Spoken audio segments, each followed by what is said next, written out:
শক্তি, পরাক্রম এই সংসারের বিকাশের মূল। কিন্তু কখনো ভেবেছেন যে প্রকৃতি আমাদের এই বল, শক্তি, পরাক্রম কেন দিয়েছেন? যাতে আমরা জীবনে কারোর উদ্ধার করতে পারি, কাউকে সাহায্য করতে পারি, কারোর জন্য ভালো কিছু করতে পারি, কোনো গরিব অসহায় মানুষের জন্য কিছু করতে পারি।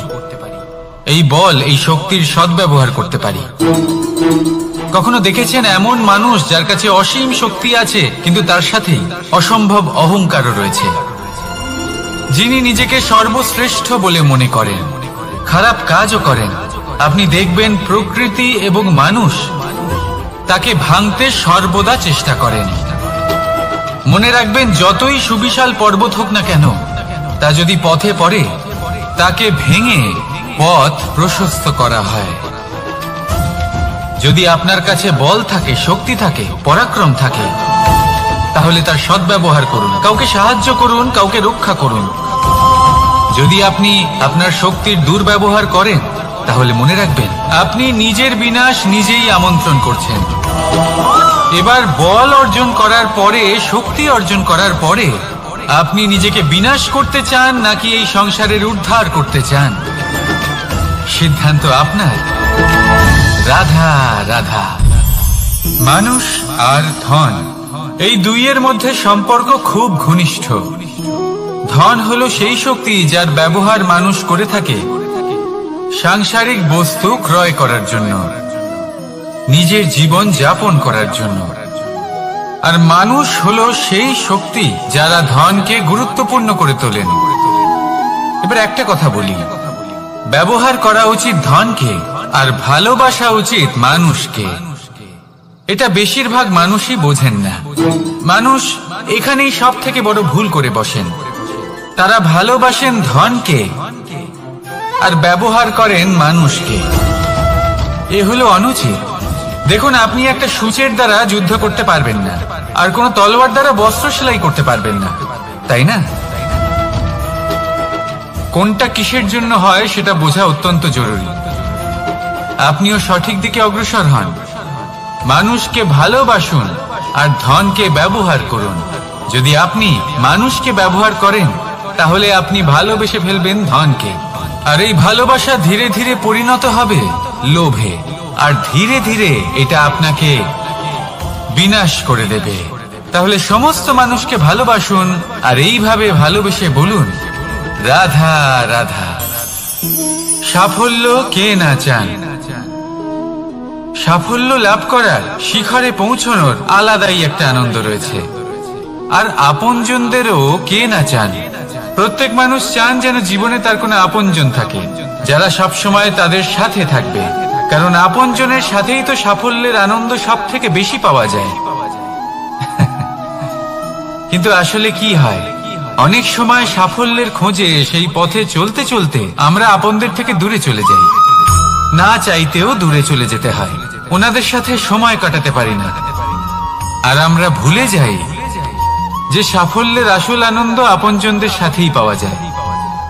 সফল হওয়ার পরে আপনদের সাথে দেখা হলে তাদের চোখে আমাদের জন্য যে আবেগ থাকে, যে সম্মান, যে প্রেম থাকে, সেটাই হলো আসল পুরস্কার।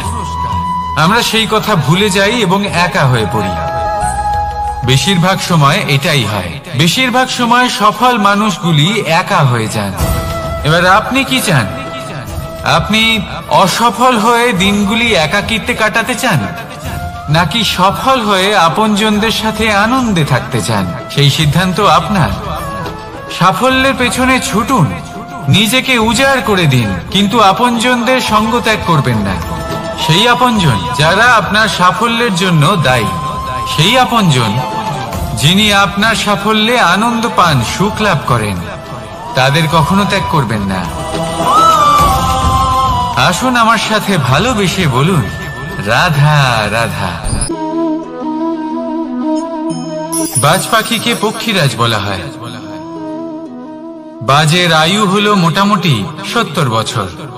এবার 40 বছর হতে হতেই ওদের পালক লম্বা এবং ভঙ্গুর হয়ে যেতে থাকে, ঠোঁট বেঁকে যায়, ডানা ভারী হয়ে যায়, অর্থাৎ আগের মতো উঠতে পারে না, সেই শক্তি থাকে না। এবার সেই বাজ কি করবে? বাজ সব থেকে কঠিন নির্বাচন করে, নির্বাচন নিজের পুনর্স্থাপনার। সর্বপ্রথম একটা বিশাল পর্বতে যায়, একান্তে নিজের এক বাসস্থান তৈরি করে, আর তারপরে পাথরের সাথে নিজের ঠোঁট বারবার আঘাত করতে করতে সেই ঠোঁট ভেঙে ফেলে। তারপরে সে অপেক্ষা করে সেই ঠোঁট পুনর্নির্মাণ হওয়ার। তারপর সেটাই করে নিজের পালকের সাথে। তারপরে নিজের ডানা থেকে এক এক করে ভারী পালকগুলো ছিঁড়ে ফেলে দেয়।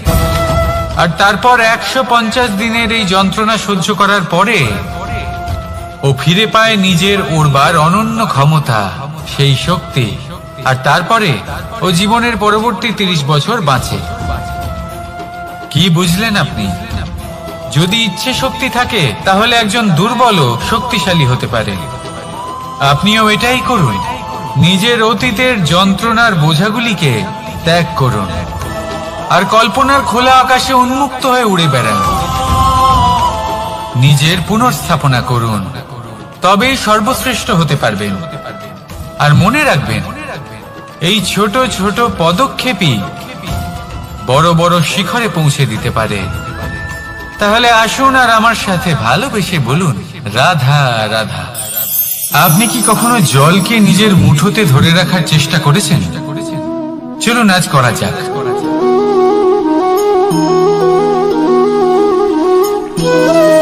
যদি আপনি নিজের মুঠো জোরে বন্ধ করেন, জল ধরে রাখতে পারবেন না। যদি আপনি তাকে এমনি বইতে দেন, তাহলে ও নিজের পথ নিজেই করে নেবে আর আপনার হাতেও থেকে যাবে। আমাদের জীবনও হলো কিছুটা এরকম, জলের মতো। নিজের পথ নিজেই করে নেয় এই জীবন।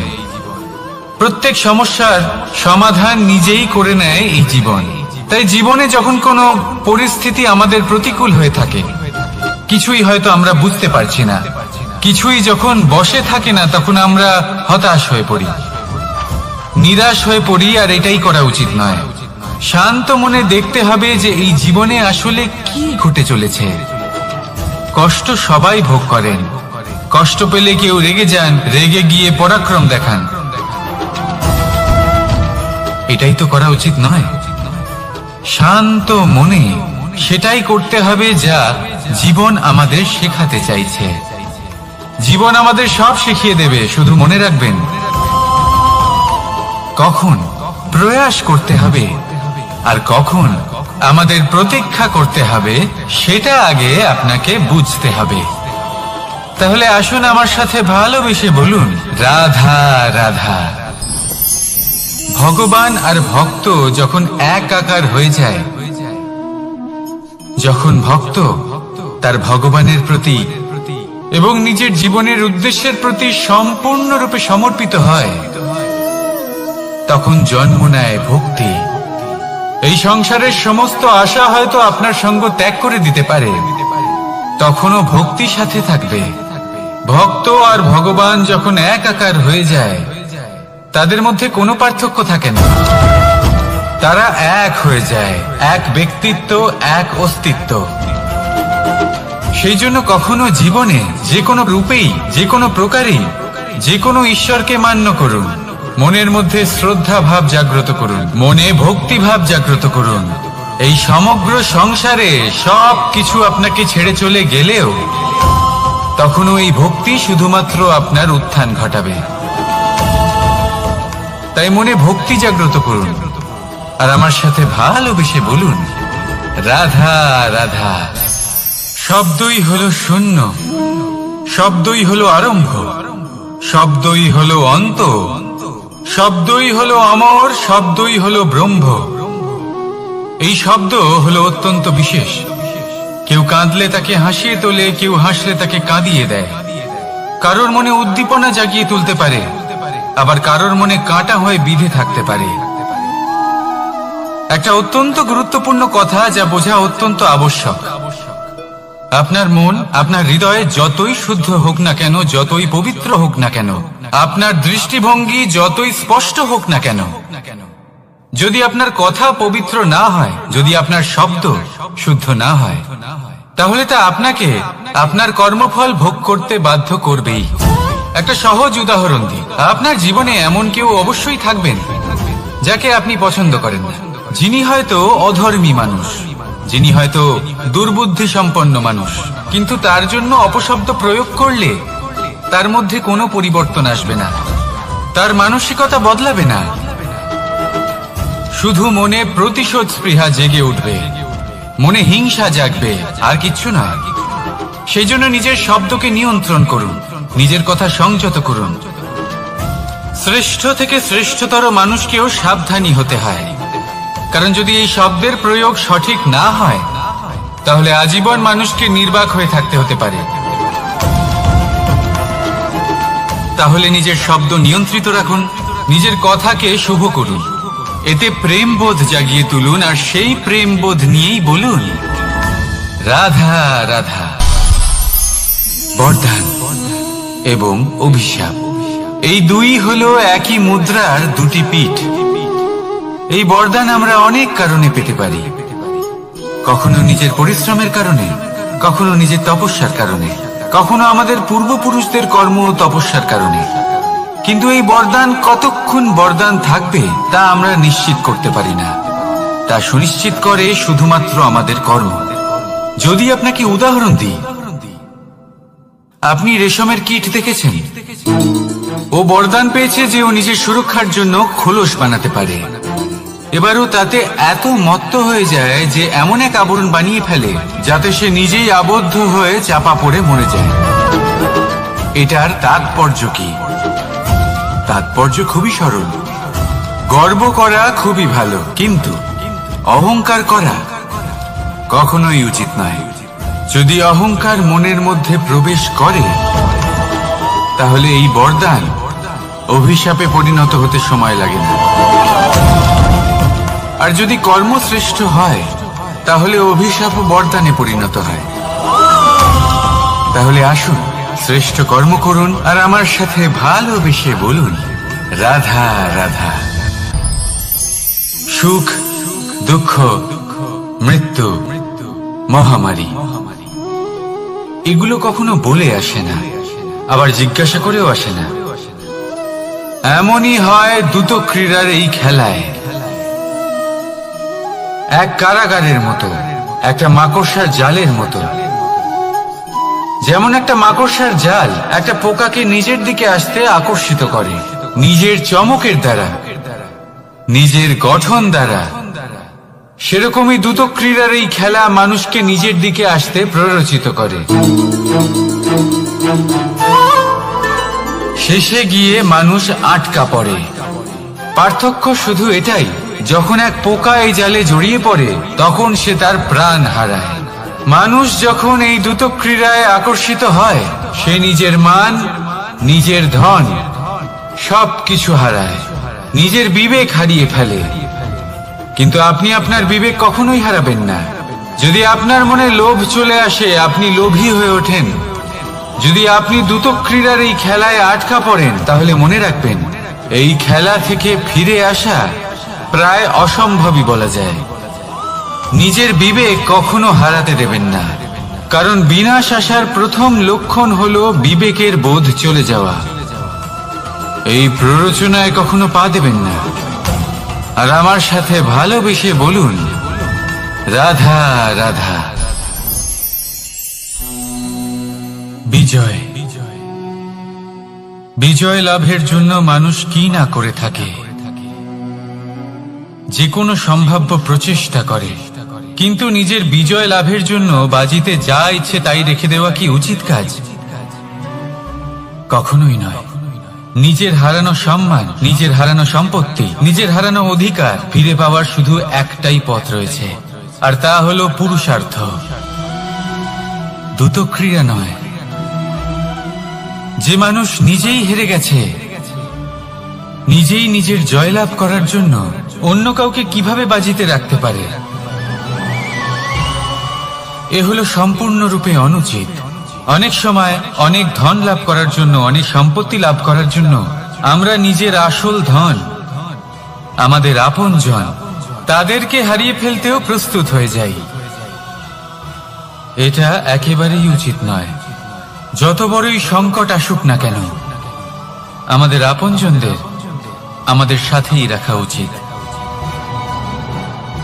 নিজের বিজয়ের জন্য ওনাদের বাজি রাখা ঠিক নয়। এই ভুল কেউ একজন করেছেন, আপনি তা ভুলেও করবেন না। রাধা রাধা। নারী জন্মসূত্রে কারোর কন্যা, ধর্মসূত্রে কারোর পত্নী, আর কর্মসূত্রে কারোর মা। আমাদের মনে এই ছবি আঁকা রয়েছে একজন নারীকে নিয়ে, তাই না? একটা অতুলনীয় ভূমিকা রয়েছে নারীদের আমাদের জীবনে, আর নারী ছাড়া আমরা কিছুই নই। কিন্তু অধিকার, সেখানে আমরা একটা ভুল করে বসি। যখন নারী একজন কন্যা থাকে, যখন সে জন্ম নেয়, তখন তার ওপর অধিকার থাকে তার পিতার। আর তারপর যখন বিয়ে হয়ে যায়, তখন তার অস্তিত্বের উপর অধিকার থাকে তার স্বামী। আর যখন তিনি মা হন, তখন নিজেই তিনি জীবনের সমস্ত অধিকার দিয়ে দেন তার সন্তানকে। কিন্তু আমরা কি কখনো এটা ভেবেছি এই জীবন হলো তার নিজের? যে নারী সবার কল্যাণ করছেন, তার জীবনের অধিকারও তার কাছেই থাকা উচিত, তাই না? তার নিজের জীবনের সিদ্ধান্ত সে নিজেই নিতে পারেন, নিজেই নিজের ভাগ্যের রচয়িতা হতে পারেন। আর এর জন্য আমাদের নিজেদের পাল্টাতে হবে, দৃষ্টিভঙ্গি পাল্টাতে হবে। কারণ এই ধারণা সেটা আজ বা কালকের ব্যাপার নয়, এটা ঘটে চলেছে বহু বছর ধরে আর চলতেই থাকবে যদি আমরা এটা না বদলাই। আর এটা তখনই সম্ভব হবে যখন আমরা নিজেদের মধ্যে পরিবর্তন আনব। তাই আজকের পর থেকে, এই মুহূর্ত থেকে, কোনো নারীর ওপর অকারণ অধিকার স্থাপনের আগে সহস্রবার ভেবে দেখবেন। কারণ যখন নারী নিজের অধিকার কেড়ে নিতে বাধ্য হবেন, তখন শুধু এবং শুধুমাত্র বিনাশই ঘটবে। রাধা রাধা।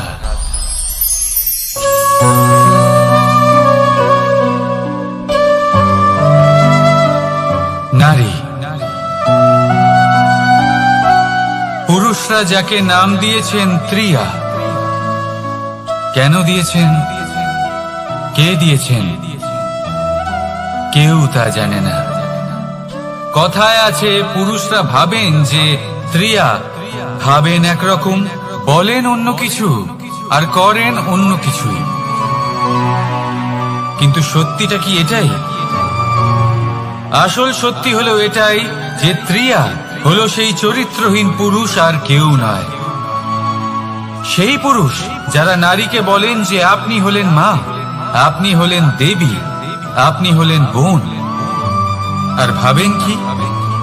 ভাবেন যে এই নারী হলো আমাদের পায়ের ধুলো আর কিচ্ছু নয়। আর কি করেন? ওনাদের মাথায়, ওনাদের খোপায় মালা পরিয়ে দিয়ে ভাবেন যে ওনারা হলেন তাদের পায়ের ধুলোর সমান। একজন নারীর সম্মান ভঙ্গ করেন, তাদের দাসী মনে করেন। ভুলবেন না, যত্র নারীয়াস্ত পূজ্যন্তে রমন্তে তত্র দেবতা। অর্থাৎ যেখানে নারীকে পুজো করা হয়, সেখানে ঈশ্বর বাস করেন। আর যেখানে নারীকে অপমান করা হয়, সেখানে ঈশ্বর এবং ভাগ্য এই দুই রুষ্ট হয়। মনে রাখবেন, যদি নারী কল্যাণকারী হতে পারেন, তাহলে নারী মহাচণ্ডী রূপও ধারণ করতে পারেন। যদি একজন নারী মাতা হয়ে জন্মদান করতে পারেন, তাহলে নারী মৃত্যু হয়ে বিনাশও করতে পারেন। যেখানে নারী অপমানিত হবেন, সেখানে মহান ভারতও মহাভারতের পথে অগ্রসর হতে পারে। তাই মনে রাখবেন, নারীর অপমান যেন কখনোই না ঘটে। আর যদি কোথাও নারীর অপমান হয়, তার অর্থ হলো আপনার বিনাশ আপনার দিকেই আসছে। আর এটা হলো তার প্রথম পদক্ষেপের প্রথম পদধ্বনি। রাধা রাধা। যদি সন্তান কোনো দুষ্কর্ম করে তাহলে সেই অপরাধ শুধু কি সেই সন্তানের? না, যদি সন্তান দুষ্কর্ম করে তাহলে অপরাধী তার মাতা পিতাও, যারা পুত্রমোহর কারণে সেই অনুচিত কাজে তাকে বাধা দেননি। অপরাধী হলেন তার পিতামহ, যিনি নিজের কর্তব্যবোধের কারণে নিজের পরিবারের যত্ন নেননি, যিনি সন্তানকে কখনো শাস্তি দেননি। অপরাধী হলেন তার সেই গুরুও, যিনি নিজের শিষ্যের সেই দুষ্কর্ম দেখেও তাকে প্রতিহত করতে পারেননি। একজন হবু রাজার কর্তব্য হলো নিজের প্রজার কাছে সে যেন এক উদাহরণ প্রস্তুত করতে পারে, কিন্তু যদি এত অনুচিত উদাহরণ প্রস্তুত হয়ে থাকে তাহলে মা বাবার, বাড়ির বয়োজ্যেষ্ঠদের কর্তব্য হলো ওনারা যেন সেটা সেখানেই থামান, হয় ভালোবেসে নয়তো শাস্তি দিয়ে। যদি না থামানো হয় তাহলে মহাভারত অবশ্যম্ভাবী। অনেক ব্যক্তির মনে একটা প্রশ্ন জাগে আমাকে আর রাধাকে নিয়ে।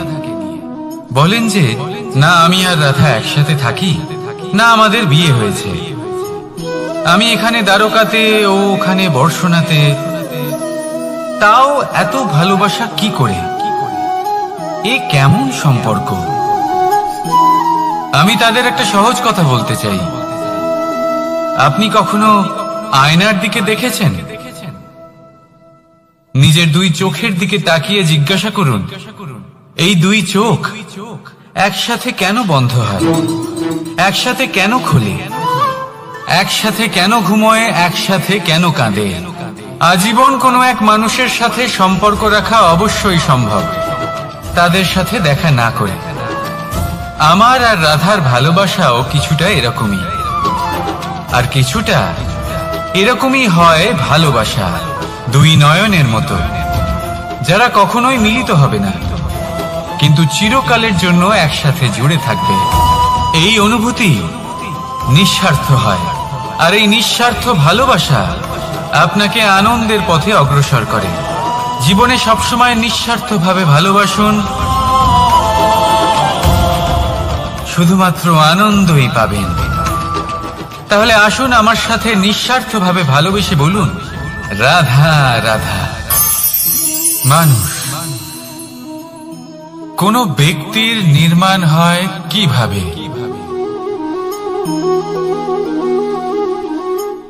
কেউ বলবেন পঞ্চতত্ত্বের দ্বারা, কেউ বলবেন আত্মা, দেহ ও চেতনার দ্বারা, কেউ বলবেন ঈশ্বরের কৃপার দ্বারা, তো কেউ বলবেন এই প্রকৃতির পরীক্ষার দ্বারা। না, মানুষের নির্মাণ হয়ে থাকে বিশ্বাস দ্বারা। ব্যক্তি তখনই গড়ে ওঠেন যখন ব্যক্তিত্ব থাকে, ঠিক কিনা?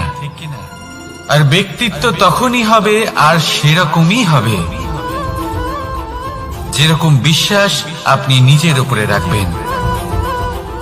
যদি আপনি মনে করেন আপনি বিষের ন্যায় হবেন তাহলে আপনি বিষাক্তই হবেন। যদি আপনি এটা মনে করেন যে আপনি অমৃতের ন্যায় হবেন তাহলে আপনি অমরই হয়ে যাবেন। যদি আপনি নিজের উপরে বিশ্বাস রাখেন যে আপনি সংসারের সব থেকে উঁচু পর্বতের শিখরে পৌঁছতে পারবেন তাহলে আপনি অবশ্যই পৌঁছবেন। যদি আপনার এরকম মনে হয় যে আপনি এরকম কখনো করতে পারবেন না তাহলে এরকম কখনোই হবে না। ভেবে দেখবেন, বিশ্বাসের মধ্যেই বিশ্ব বাস করে থাকে, তো আপনার অস্তিত্ব কেন করবে না? যেমন বিশ্বাস আপনি নিজের উপরে রাখবেন তেমনই আপনি হয়ে উঠবেন। সেই জন্য নিজের উপরে বিশ্বাস রাখুন, আর হ্যাঁ, ভালোবেসে বলুন রাধা রাধা। শত্রুতা, একজন মানুষ অন্য মানুষের সাথে শত্রুতা করে বসেন। দুজন ঘনিষ্ঠ বন্ধু, এমনও এক সময় আসতে পারে যখন এনারা একে অপরের শত্রু হয়ে ওঠেন। এর অনেকগুলো কারণ হতে পারে। কিন্তু মূল কারণ হলো আলোচনা। আগে হ্যাঁ, আপনি যদি কারোর বিষয়ে আলোচনা করেন তাহলে সে আপনার শত্রু হয়ে যেতে পারে। এবার মনে একটা প্রশ্ন আসতে পারে যে এটা কিভাবে সম্ভব হতে পারে? আলোচনা এটা তো অত্যন্ত জরুরি। যদি আমি নিজের বন্ধুর খারাপ কাজের বিষয়ে আলোচনাই না করি তাহলে সে শুধরবে কি করে? এ কথা সত্যি যে আলোচনা আবশ্যক, কিন্তু তার থেকেও বেশি গুরুত্বপূর্ণ এবং আবশ্যক হলো আপনার এই সিদ্ধান্ত এটাই যে আপনার এই আলোচনা কোন স্থানে করবেন। যদি এটা সবার সামনে করবেন ভাবেন তাহলে তা অপমানও হয়ে যেতে পারে। যদি এটা আলাদাভাবে করেন তাহলে তা পরামর্শ হয়ে যায়। অপমান কেউ স্বীকার করতে পারেন না, কিন্তু পরামর্শ সকলের ভালো লাগে। তাহলে যদি আপন কারোর জন্য ভালো কিছু চান, কাউকে শুধরে দিতে চান, আর আপনার মনে হয় আলোচনা আবশ্যক, তাহলে সর্বপ্রথম সময়, পরিস্থিতি আর স্থানের কথা মনে রাখবেন, নয়তো এই আলোচনা আপনাকে খুব ভোগাতে পারে। তাহলে আসুন আমার সাথে ভালোবেসে বলুন, রাধা রাধা। আপনার জীবনেও কি সমস্যা রয়েছে? অবশ্যই থাকবে। প্রত্যেকের জীবনেই সমস্যা থাকে।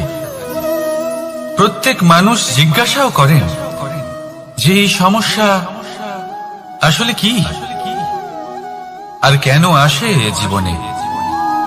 আপনাকে একটা কথা বলে দিই যে সমস্যা আসলে সেটা নয় যা আপনার পথে বাধা সৃষ্টি করে, বরং সমস্যা হলো সেটাই যেটা আপনি তখন দেখতে পান যখন আপনার একাগ্রতা আপনার পথ থেকে, আপনার লক্ষ্য থেকে সরে যেতে থাকে। আর এই সমস্যাগুলি দূর করার জন্য, এর সমাধান করার জন্য একটাই পথ আছে, নিজের সমস্ত ভাবনা আরো একবার একাগ্র করুন নিজের পথের দিকে, নিজের লক্ষ্যের দিকে। আপনার সমস্ত ভাবনা যদি কেন্দ্রীভূত হয় নিজের লক্ষ্যে, তাহলে এই সমস্যা দূরে থাকবে। যদি এরকম না হয়, যদি আপনার মন একটু অন্যদিকে চলে যায়, তাহলে এই সমস্ত সমস্যা আবার সামনে চলে আসে আর বাড়তেও থাকে। দেখুন, যেখানে আপনার লক্ষ্য রয়েছে, বাণ যদি সেখানেই চালাতে হয়, তাহলে দৃষ্টি তো সেদিকেই রাখতে হবে। তবেই তো আপনি সেই লক্ষ্য ভেদ করতে পারবেন। সেই জন্য মনে রাখবেন, সর্বদা লক্ষ্য রাখবেন নিজের পথে, সেই পথেই সামনে এগোতে থাকুন নিজের লক্ষ্যের দিকে। আপনি যত সামনে এগোতে থাকবেন এই সমস্যা তত পিছিয়ে যাবে। তাহলে আসুন আমার সাথে ভালোবেসে বলুন, রাধা রাধা। এই পাখিরা সত্যি খুব সুন্দর, আমার খুব ভালো লাগে। আপনি নিশ্চয়ই শুনে থাকবেন যে কিছু পাখির কাছে ডানা অবশ্যই থাকে, কিন্তু উড়তে পারে না। তারা চায় উঁচু আকাশে উড়ে বেড়াতে এবং মেঘেদের সাথে কথা বলতে, করতেই পারে না। এবার এই সংসারেও পাওয়া যায় ঘুড়িও। এদের মধ্যে না জীবন আছে, না প্রাণ আছে, আর না আছে ডানা, কিন্তু এরা আকাশের সাথে কথা বলে, হাওয়ার বেগের সাথে কথা বলে, আনন্দ করে, উৎফুল্ল হয়ে ওঠে, আকাশে জীবনের কিছু মুহূর্ত কাটায়। তার কারণ কি হতে পারে? কারণ হলো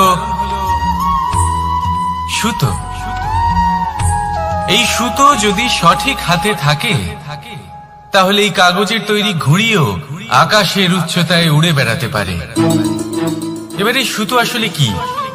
এই সুতো হলো আসলে ভালোবাসা। এই সুতো হলো আসলে বিশ্বাসের, আর এটা আপনি দিয়ে থাকেন তাদের হাতে যাদের আপনি বিশ্বাস করেন, যাদের আপনি নিজের সর্বস্ব দিয়ে দেন। ভেবে দেখুন, এই ভালোবাসা আর বিশ্বাসের সুতো আপনি যদি সঠিক মানুষের হাতে দিয়ে দেন, তাহলে আপনি অনেক উচ্চতায় উঠতে পারবেন, আকাশের উচ্চতায় উড়ে বেড়াতে পারবেন, মেঘের সাথে কথা বলতে পারবেন, পাখিদের মতো উঠতে পারবেন, যা ইচ্ছে তাই করতে পারবেন। শুধু এই মানুষ সঠিক হতে হবে, এমন একজন মানুষ যার মনে আপনার জন্য ভালোবাসা রয়েছে, এমন এক মানুষ যার মনে কোনো স্বার্থ নেই, যিনি পরোপকারী, এমন একজন ব্যক্তি যিনি আপনার অস্তিত্বকে বাইরে নিয়ে আসতে পারবেন, তাকে উজ্জ্বল করে তুলবেন। তাহলে ভালোবাসুন, আনন্দ করতে থাকুন, আর এই আনন্দ সহকারে বলুন রাধা রাধা। আমরা সকলে এমন ব্যক্তির সাথে থাকতে চাই যারা খুব মিষ্টি কথা বলেন, যাদের ব্যবহার আমাদের ভালো লাগে, যারা দেখতে সুন্দর হন, যাদের আমরা পছন্দ করি। আর সব সময় এমন ব্যক্তির থেকে দূরে থাকতে চেষ্টা করি যাদেরকে আমরা পছন্দ করি না, যাদের কথা আমাদের খারাপ লাগে, যাদের কথা একটু কঠোর হয়। আমরা সব সময় চেষ্টা করি এদের থেকে দূরে থাকার, ঠিক কিনা? কিন্তু যদি বাস্তবটা দেখি, তাহলে এই কঠোরতা জীবনে শান্তির প্রলেপ দেয়। ওষুধও একটু কড়াই হয়, কিন্তু এ কি করে? আমাদের সুস্থ করে তোলে। ঠিক সেইভাবেই ভালোবাসার এই অধ্যায় একটু কঠিন, একটু কড়াও মনে হতে পারে, কিন্তু এর ফল সবসময় আপনাদের স্বাস্থ্যের পক্ষে ভালোই হয়। সেই জন্য যদি কেউ আপনার নিন্দে করে, আপনাকে কড়া কথা শোনায়, আপনার ব্যাপারে আলোচনা করে, তার মানে এটা নয় যে সে আপনার শত্রু। হতে পারে তিনি আপনার বন্ধু হন, আপনার জন্য ভালো চান, আপনাকে শুধরে নিতে চান, আপনার মধ্যে কোনো পরিবর্তন দেখতে চান। সেই জন্য কখনো কারোর কথা শুনে বা কাউকে দেখে প্রাথমিকভাবে এই সিদ্ধান্ত নেবেন না যে তিনি আপনার শত্রু হন নাকি আপনার বন্ধু হন। এমনও শত্রু হয়ে থাকেন যে গুড়ের মতো মিষ্টি মিষ্টি কথা বলে আসলে আপনাকে বিষ পান করিয়ে দেবেন। আর এমনও বন্ধু থাকেন যারা আসলে নিমের মতো কড়া কথা বলেন, কিন্তু আপনাকে অমৃত পান করান। এদের মধ্যে পার্থক্য করতে জানতে হবে, কে আসলে শত্রু হন আবার কে আসলে মিত্র হন। এই পার্থক্য যখন আপনি করতে শিখবেন, তখন আপনি এই সংসারের সব থেকে সুখী প্রাণী হয়ে উঠবেন। এই পার্থক্য বোঝা সহজ নয়, কিন্তু অবশ্যই আবশ্যক। রাধা রাধা। অসুখ। এমন কোন মানুষ আছেন এই সংসারে যার অসুখ করে না? প্রত্যেক মানুষ কখনো না কখনো অবশ্যই অসুস্থ হয়েছে, তার এই শরীর রোগের শিকার অবশ্যই হয়েছে। এবারে দেখুন, এই রোগ আসে আবার এই রোগ চলেও যায়, কিন্তু সেই রোগ আমাদের কষ্ট দিতে কেন সক্ষম হয়? কারণ হলো স্বচ্ছতা। যদি এই স্বচ্ছতা শরীরে না থাকে, তাহলে মানুষকে শারীরিক কষ্ট পেতেই হবে। ঠিক সেইভাবেই অত্যন্ত প্রয়োজনীয় হলো এই স্বচ্ছতা যেন মনেও থাকে। যদি এই স্বচ্ছতা মনে না থাকে, তাহলে মানুষ চারিত্রিকভাবে কষ্ট সহ্য করেন। এবারে নিবারণ কি হতে পারে? বড়ই সহজ এর উপশম। যদি রোগ শরীরে হয়, তাহলে সর্বপ্রথম স্বচ্ছতা বজায় রাখতে শিখুন, এই শরীরকে পরিষ্কার রাখতে শিখুন। বিচক্ষণতার সাথে এই রোগের সম্মুখীন হন, ভয় পাবার কোনো দরকার নেই। ব্যায়াম করতে থাকুন, সব ঠিক হয়ে যাবে। সেইভাবেই যদি এই অসুখ মনে হয়, তাহলে কি করা যায়? সর্বপ্রথম তার আধারের উপরে নজর দিন। আপনার এই আধারই হলো আপনার আহার। যা আপনি আহার করবেন, সেরকমই মানুষ হয়ে উঠবেন। সেইভাবেই আপনি যেরকম ভাবেন, সেরকমই মানুষ হয়ে উঠবেন। সেই জন্য নিজের ভাবনাকে শুভ করুন, নিজের দৃষ্টিভঙ্গিকে শুভ করে তুলুন, সবকিছু সঠিক হবে। আপনার আমার সবার মধ্যেই এক রাক্ষস বাস করে, তার সম্মুখীন হন, তাকে পরাস্ত করুন। তাহলে এই রোগ সে শরীরেই হোক বা মনের মধ্যে, যদি সঠিক সময় তাকে আটকানো না যায়, তাহলে যে কোনো সময় তা মহামারীর রূপ ধারণ করবে। সেই জন্য সাবধানে থাকুন, সুস্থ থাকুন। তাহলে আসুন আমার সাথে ভালোবেসে বলুন রাধা রাধা। বল, শক্তি, পরাক্রম এই সংসারের বিকাশের মূল।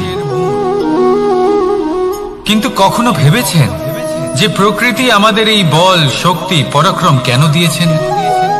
যাতে আমরা জীবনে কারোর উদ্ধার করতে পারি, কাউকে সাহায্য করতে পারি, কারোর জন্য ভালো কিছু করতে পারি, কোনো গরিব অসহায় মানুষের জন্য কিছু করতে পারি।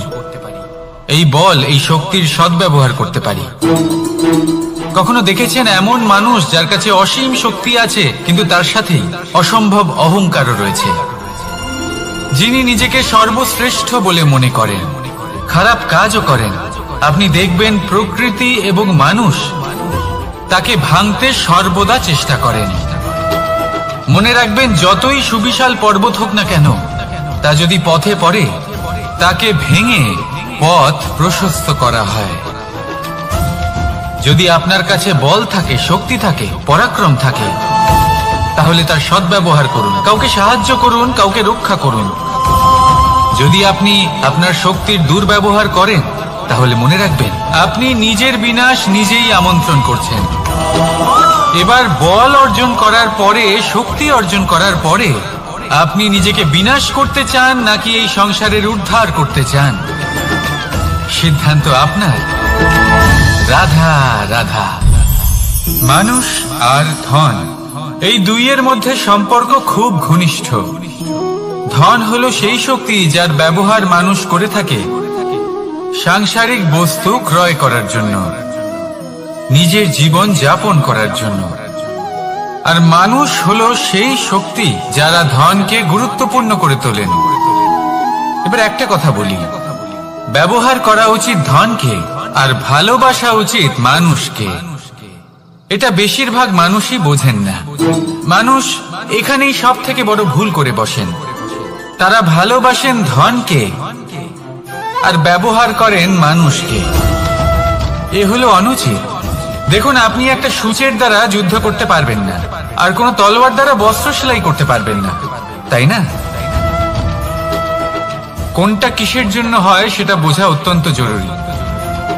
আপনিও সঠিক দিকে অগ্রসর হন। মানুষকে ভালোবাসুন আর ধনকে ব্যবহার করুন। যদি আপনি মানুষকে ব্যবহার করেন, তাহলে আপনি ভালোবেসে ফেলবেন ধনকে, আর এই ভালোবাসা ধীরে ধীরে পরিণত হবে লোভে, আর ধীরে ধীরে এটা আপনাকে বিনাশ করে দেবে। তাহলে সমস্ত মানুষকে ভালোবাসুন আর এইভাবে ভালোবেসে বলুন, রাধা রাধা। সাফল্য কে না চান? সাফল্য লাভ করার, শিখরে পৌঁছানোর আলাদাই একটা আনন্দ রয়েছে। আর আপনজনদেরও কে না চান? প্রত্যেক মানুষ চান যেন জীবনে তার কোনো আপনজন থাকে, যারা সবসময় তাদের সাথে থাকবে। কারণ আপনজনের সাথেই তো সাফল্যের আনন্দ সব থেকে বেশি পাওয়া যায়। কিন্তু আসলে কি হয়, অনেক সময় সাফল্যের খোঁজে সেই পথে চলতে চলতে আমরা আপনদের থেকে দূরে চলে যাই। না চাইতেও দূরে চলে যেতে হয়, ওনাদের সাথে সময় কাটাতে পারি না। আর আমরা ভুলে যাই যে সাফল্যের আসল আনন্দ আপনজনদের সাথেই পাওয়া যায়।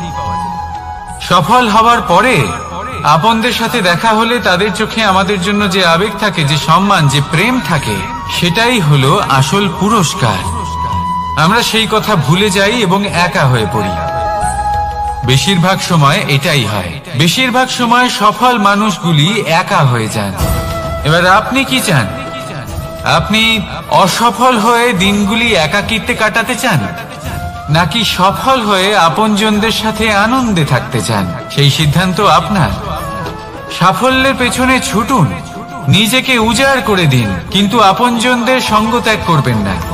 সেই আপনজন যারা আপনার সাফল্যের জন্য দায়ী, সেই আপনজন যিনি আপনার সাফল্যে আনন্দ পান, সুখ লাভ করেন, তাদের কখনো ত্যাগ করবেন না।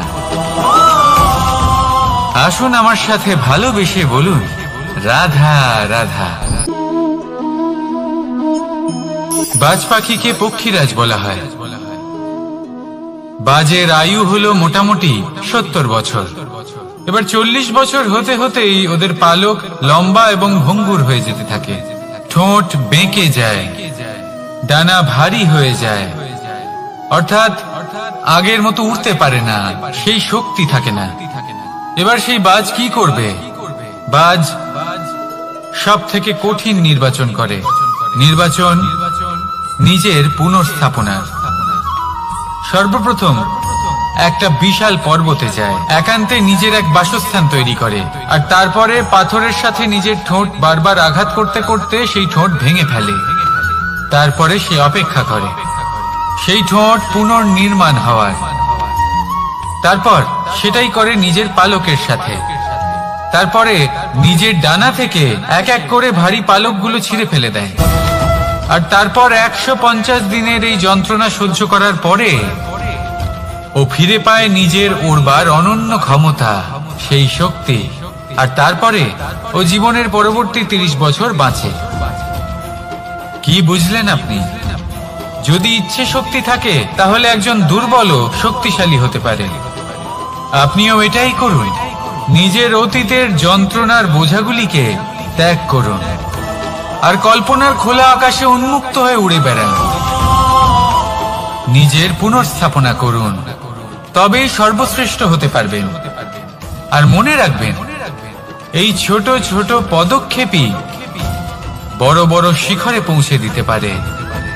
তাহলে আসুন আর আমার সাথে ভালোবেসে বলুন, রাধা রাধা।